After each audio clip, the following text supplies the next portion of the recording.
So এতিয়া আমি discussion কৰিম introduction of railway lines railways in Assam অতি ইম্পৰ্টেণ্ট তাৰ বিষয়ে ডিছকাশ্যন কৰিম So about 1885 two small state railways were constructed one in the Jawhar subdivision and the other between Theriaghat and Companyganj So 1885 চনত প্ৰথমবাৰৰ বাবে দুটা সৰু state railway service railways construction কৰা হৈছিলে এটা হ'ল যোৰহাট ছাব ডিভিজন আৰু এটা হ'ল বিটুইন থেৰিয়াঘাট এণ্ড কোম্পানীগঞ্জ এতিয়া এই থেৰিয়াঘাটটো ক'ত আছে থেৰিয়াঘাটটো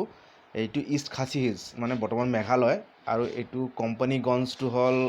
বৰ্তমান বাংলাদেশত আছে চিলেট জিলাত চ' এই দুটা লাইনত কনষ্ট্ৰাকশ্যন কৰা হ'ল এটা উজনি অসমত যোৰহাটত আৰু এটা থেৰিয়াঘাটৰ পৰা মেঘালয়ৰ পৰা চিলেট বাংলাদেশ চ' বাট দিয়াৰ এগ্ৰিগেট লেন্থ ৱাজ অনলি এইটো এটা তথ্য দিছে যে থেৰিয়াঘাট লাইন যিটো আছিলে মেঘালয়ৰ পৰা বাংলাদেশ এইটো মানে 1897 চনৰ যিটো প্ৰলয়নকাৰী যিটো ভূমিকম্প হৈছিলে অসমত তাৰপিছত এইটো মানে আৰু তাৰপিছৰ পৰা আৰু চলোৱা হোৱা নাই এইটো বন্ধ হৈ পৰিল লাইনটো আৰু তাৰপিছত এইটো চালুৱে হোৱা নাই but the aggregate length was only 35 miles কিন্তু এই দুটা যোৰহাটৰ যিটো কৰা হৈছিলে উজনি অসমত আৰু যিটো মানে থেৰিয়াঘাটৰ পৰা যিটো কোম্পানীগঞ্জ বাংলাদেশ এই দুটাৰ টোটেল লেন্থ 35 মাইলছ মানে বহুত কম আছিলে প্ৰায় 25 কিলোমিটাৰ নিচিনা So a more important undertaking of the same period was the Dibru-Sodia Railway, which brings a greater part of the Lakhimpur district into direct communication with the Brahmaputra. So next যিটো অসমৰ যিটো বৰ্তমান যিটো railway line এতিয়াও প্ৰচলিত আছে এইটো ডিব্ৰু-চদিয়া railway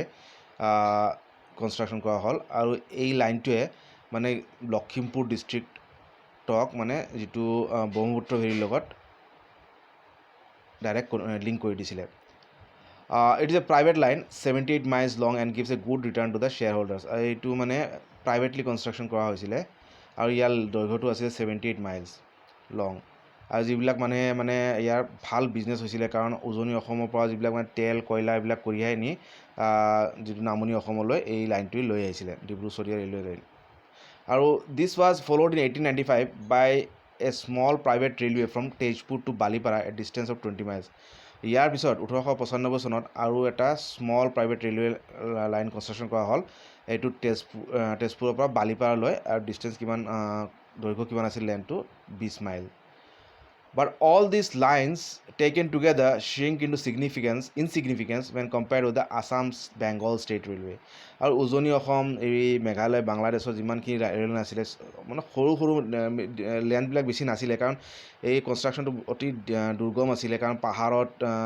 railway line construction কৰা ইমান সহজ নহয় সেই হিচাপে মানে সমতল এৰিয়া নাছিলে এইখিনিত অলপ দিগদাৰ আছিলে আৰু উজনি অসমত মানে জংঘল বেছি আছিলে নদী জংঘল এইবিলাকৰ কাৰণে মানে দিগদাৰ আছিলে কিন্তু যিটো আছাম বেংগল যিটো ৰেলৱে ষ্টেট ৰেলৱে যিটো কনষ্ট্ৰাকশ্যন কৰিছিলে সেইটো মানে বহুত ভালকৈ আৰু চবতকৈ দীঘল আছিলে এইটো লেনটো the last portion of which has recently been opened for traffic আৰু মানে এই কিতাপ লিখা সময়ত মানে last portion Assam Bengal railway লাইনৰ লাষ্ট পৰ্চনটো অ'পেন কৰা হৈছিলে This line runs from the part of Chittagong through Tipera, Sylhet and Kachar. আৰু এই যিটো লাইন আছিলে এইটো বাংলাদেশৰ চিটাগং হৈ ত্ৰিপুৰা হৈ চিলেট হৈ কাছাৰ মানে বৰ্তমান যি শিলচৰ তালৈকে লিংক কৰিছিলে then across the north Cachar Hills তাৰপিছত কাছাৰৰ পৰা এতিয়াও এই লাইনটো আছে যিটো বৰাকভেলী যিটো কানেকশ্যন গুৱাহাটী বৰাকভেলী এইটো আমাৰ যিটো নৰ্থ কাছাৰ হিলছ ডিমা হাছাও তাৰ সেইফালৰ পৰা আহে so' hence across the north Cachar hills to Lumding মানে নৰ্থ কাছাৰ হিলছ হৈ লামডিংলৈকে কানেক্ট হৈছিলে and thence up to the south bank of the Brahmaputra to a point on the Dibru-Sadiya railway আৰু তাৰপিছত মানে ব্ৰহ্মপুত্ৰৰ মানে দক্ষিণ পাৰৰ টু পইণ্ট ডিব্ৰু-চদিয়া ৰেলৱেৰ লগত এইটো লিংক হৈছিলে এতিয়াও আছে এই লিংকেজটো এতিয়া লামডিংটো এতিয়াও এটা জাংচন ডাঙৰ জাংচন যিটো মানে দুটা পাৰ্ট ভাগ হয় এটা উজনি অসমলৈ যায় আৰু এটা বৰাকভেলীলৈ যায় চ' এই জাংচনটো এতিয়াও আছে The later section is connected with Guwahati, a branch which takes off at Lamding. এই চাওক এতিয়া লেটাৰ যিটো ডিব্ৰু-চদিয়ালৈকে যিটো লিংক কৰে হেৰিৰ পৰা কাছাৰৰ পৰা লামডিঙলৈ এই ছেকশ্যনটো কানেক্ট কৰে উইথ গুৱাহাটী আৰু মানে লামডিঙৰ পৰা এটা ব্ৰাঞ্চ হৈ গুৱাহাটীলৈ আহে The Eastern Bengal State Railway has already been carried as far as Dhubri and an extension is now being constructed between that place and Guwahati আৰু যিটো ইষ্টাৰ্ণ বেংগল ষ্টেট ৰেলৱে আছিলে যিটো পূব বেংগল ৰেলৱে হেজ অলৰেডি মানে এইটো up to ধুবুৰীলৈকে আহিছিলে আৰু তাৰপিছত এইটো এক্সটেণ্ড কৰি মানে গুৱাহাটীলৈকে কানেকশ্যন কৰি দিছিলে ইষ্টাৰ্ণ বেংগল ধুবুৰীলৈকে অলৰেডি আছিলেই তাক এক্সটেণ্ড কৰি গুৱাহাটীলৈ লৈ অহা হ'ল when this has been completed there will be through railway communication from Upper Assam to Chittagong on the one side and to Calcutta on the other আৰু এই আটাইবিলাক কমপ্লিট হোৱাৰ পিছত ৰাইটাৰে এইটো মানে তেতিয়ালৈকে কমপ্লিট হোৱা নাছিলে মানে ৰেলৱে কমিউনিকেশ্যন উজনি অসমৰ পৰা বাংলাদেশৰ চিটাগংলৈ কানেক্ট হ'ব এটা লাইন আৰু এটা ৱেষ্ট বেংগলৰ কেলকাতালৈ কানেক্ট হ'ব The total length of the Assam Bengal Railway in Assam is 567 miles আৰু যিটো আসাম বেংগল ৰেলৱে আছিলে কলিকতালৈ যিটো কানেক্ট হৈছিলে এইটো মানে অসমত এইটো দৈৰ্ঘ্য আছিলে 567 miles and of the line between Guwahati and Dhubri about 152 miles আৰু গুৱাহাটী আৰু ধুবুৰীৰ পৰা কিমান আছে 152 miles টোটেল কিমান আছিলে 600 প্ৰায় 700 ওপৰত আছিলে 700 মাইল আসাম বেংগল ৰেলৱেৰ দৈৰ্ঘ্য আছিলে So it still remains to encourage the construction by private enterprise of a network of smaller feeder lines connecting the main railway with the principal TN commercial center situated within a reasonable distance of it.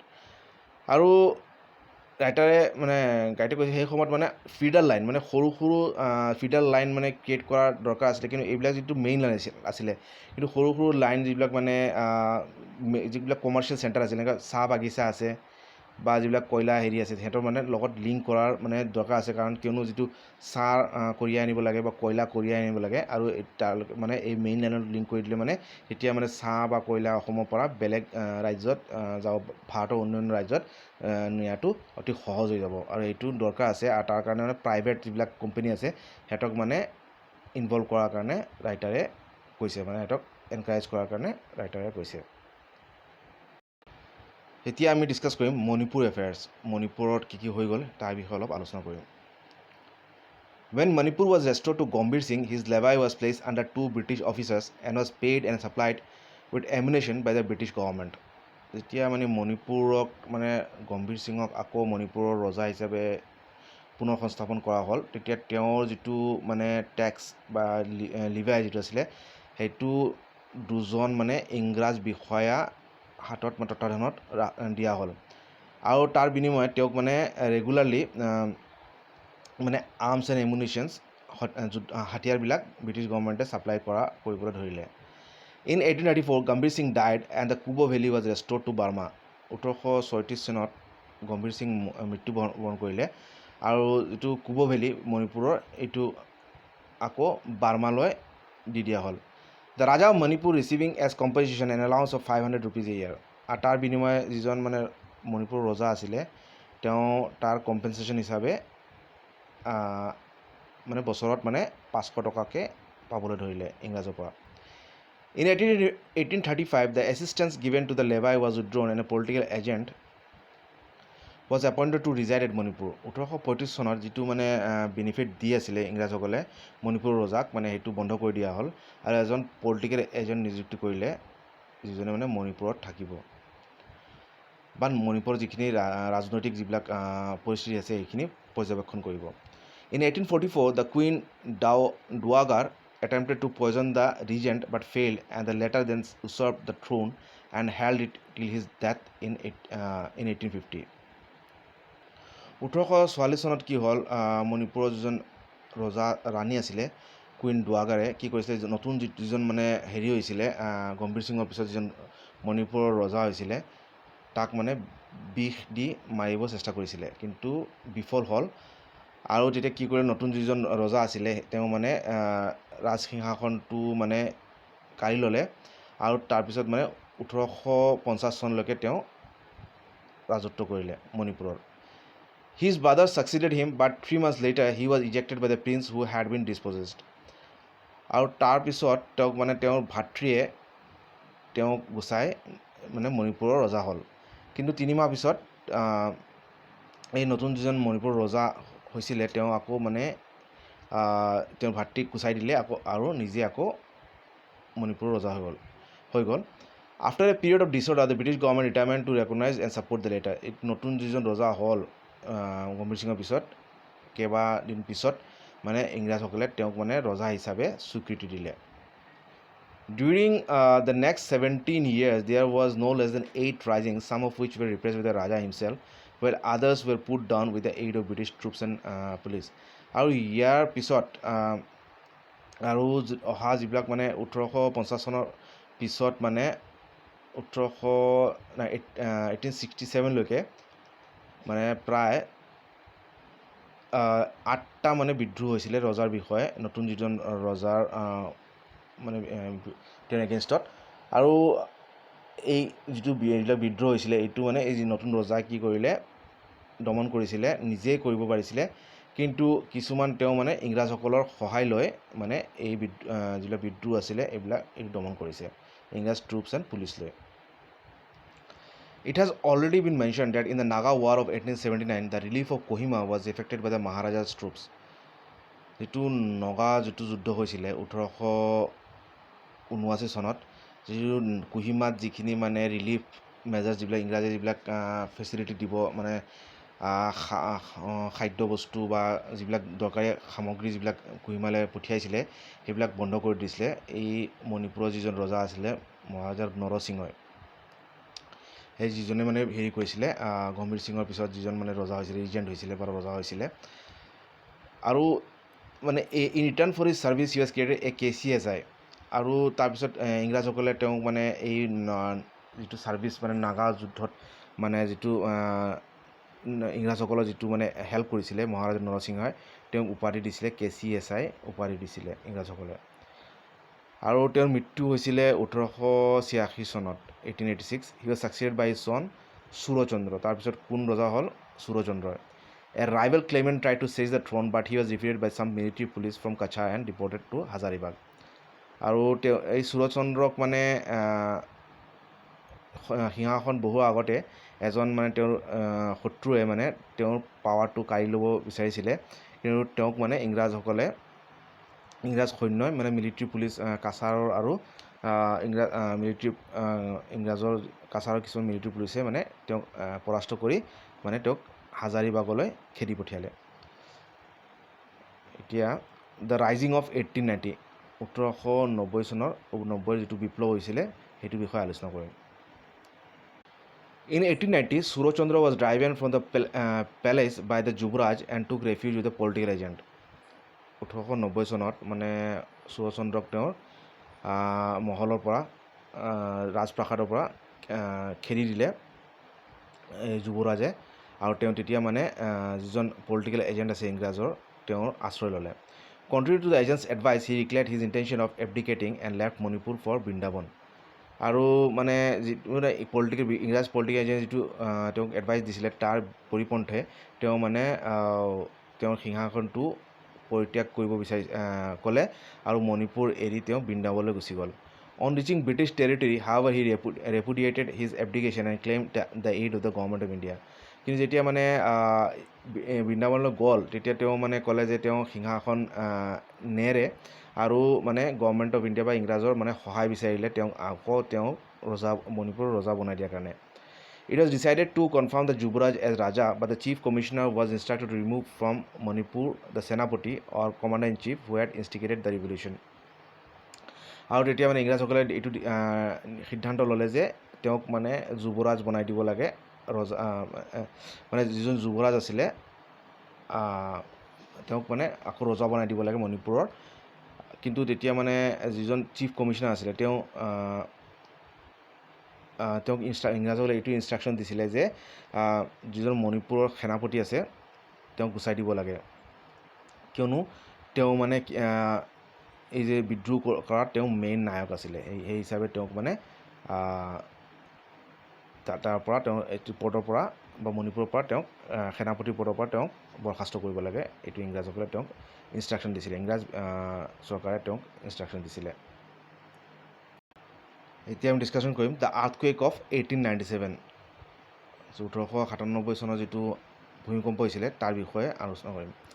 Assam is well known to be subject to earthquakes, and some especially severe ones have already been mentioned, such as that of 1663, which took place during Mir Jumla's retreat from Gorgaon and is said to have lasted for half an hour. অসমটো আমি জানো এটা মানে earthquake প্ৰোন area, মানে আগতো ঐতিহাসিক মানে বহুত ঘটনা হৈ গ'ল, অসমত মানে বহুত ডাঙৰ ডাঙৰ আৰ্থকুৱেক হৈছিলে। আৰু এটা হৈছিলে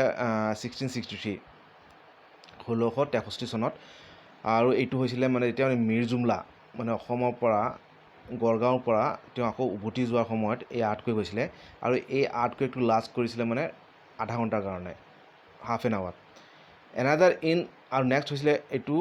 ৰুদ্ৰসিংহৰ সময়ত, did serious damage to number of temples, আৰু এইটো মানে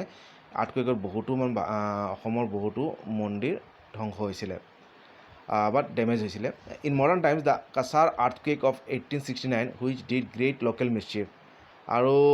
সেই সময়ত 1869ত এটা কাছাৰ আৰ্থকুৱেক হৈছিলে, কাছাৰ জিলাৰ এটা আৰ্থকুৱেক হৈছিলে, সেইটো বহুত ক্ষয় ক্ষতি কৰিছিলে।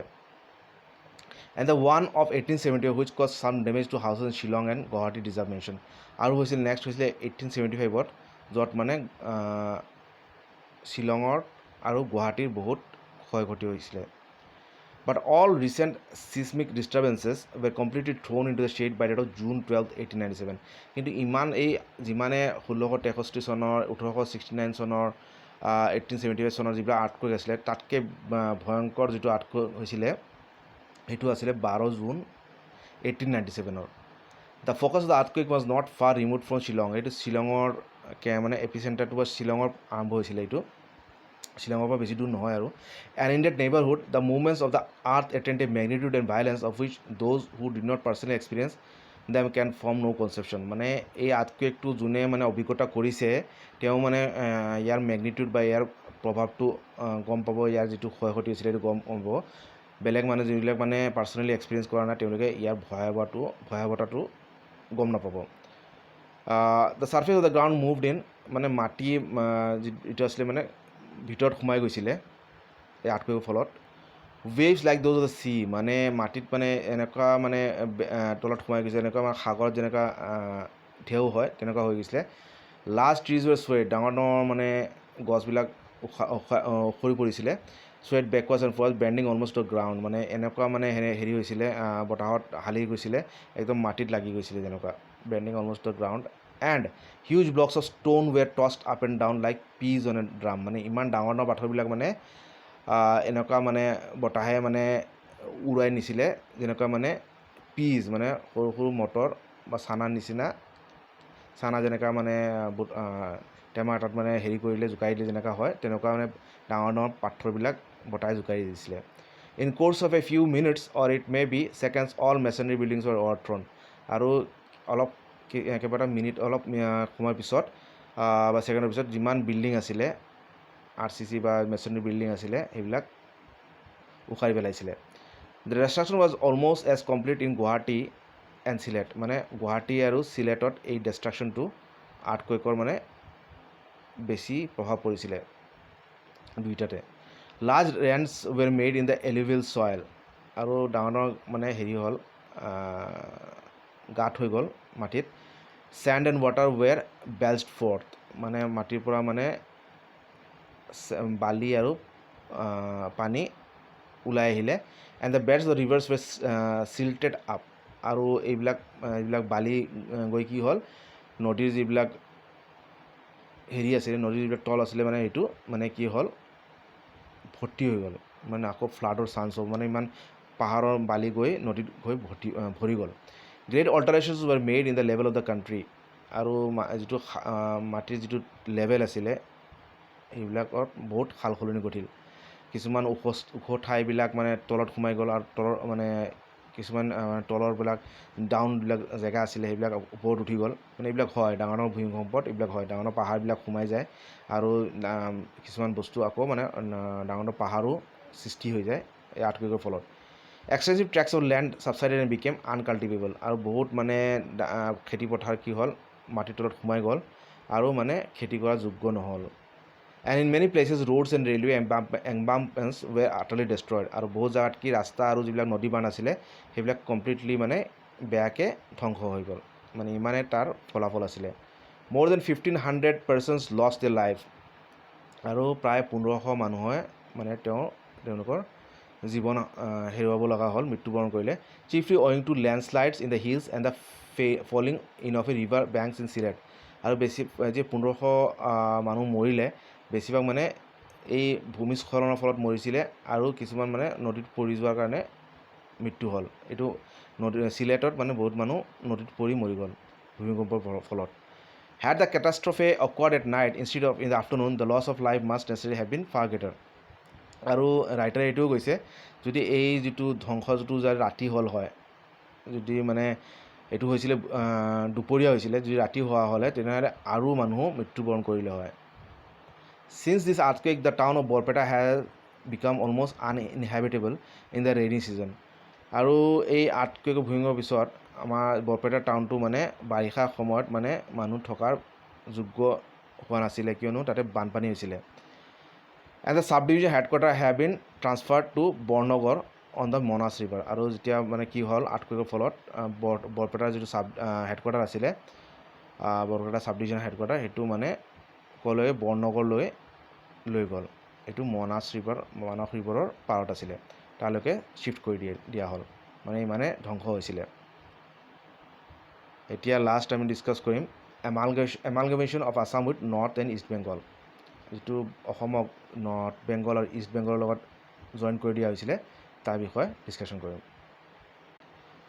As these pages are passing through the press, a proclamation has been issued by the Government of India announcing the separation from Bengal and amalgamation with Assam of the tracts commonly known as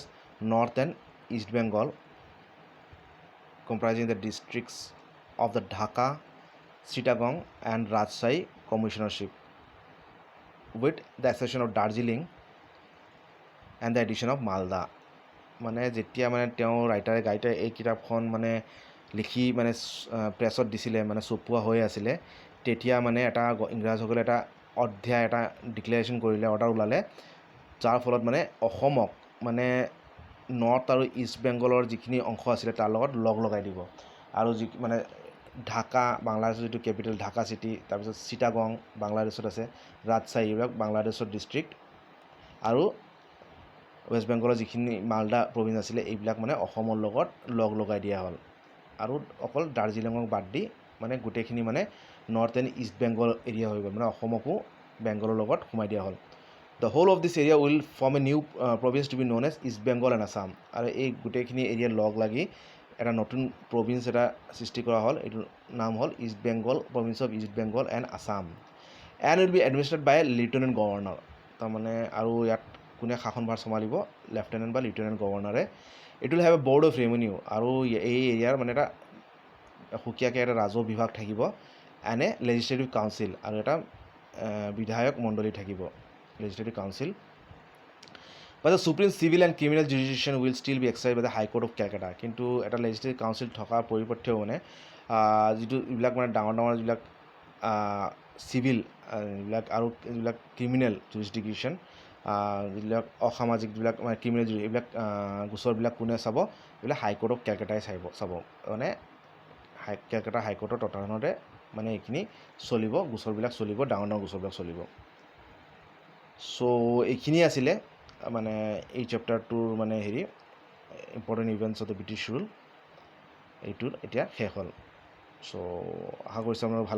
ভাল লাগিছে যদি like comment কৰক আৰু চেনেলটো subscribe কৰক।